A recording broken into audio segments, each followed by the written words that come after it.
Hello मित्रांनो, welcome back to तन्नीचे vlogs. विसरला तर नाही ना मला? हां, तर आज मी निघाली आपल्या कामावर जायसाठी. आणि इकडं समोर येऊन पाहतो तर मस्त JCB आली होती बाबा.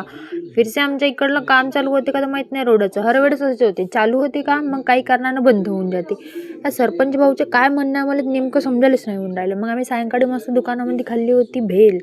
आज भाऊन आम्हाला मस्तच पार्टी दिली होती बरं का. मग आम्ही निघून गेलो होतो आपल्या घरी जायसाठी. इकडं मस्त भयंकर ट्रॅफिक राहते, तुम्ही येऊन पाहिजे बरं इकडे एक दिवस. आणि मग ॲटोवर बसल्यावर मला माहीत नाही 36 कोटी देवच आठवून राहिले होते, कारण की हा भाऊ एवढा तुफानमध्ये ॲटो चालवत होता. आखरी वेळेस ॲटो चालवून राहिला, असा ॲटो चालवून राहिला होता हा भाऊ. मग काही करून आम्ही घरी पोहोचून गेलो. मग मस्त घरी गेल्यावर मला मस्त पपई खायला भेटली होती. आणि ते बी आमच्याच घरच्या झाडाची होती बरं. एवढी गोड होती का नाही तर मस्तच, मी तर मस्त मटकू मटकू खाऊन राहिली होती ते पपई. मस्तच गोड गोड लागत होती साखरेसारखी. आणि मग नाही का मी आणला होता तेल काढायचा, तर आम्ही त्याच्यावर बी थोडंसं फोकस करून राहिलो होतो. पण पहिले आम्हाला हा पिपा खोलायचा होता. तर मग भावानं आपला मस्त बाहुबलीवाला दम धूम लावून पूर्ण याला खोलून टाकलं होतं.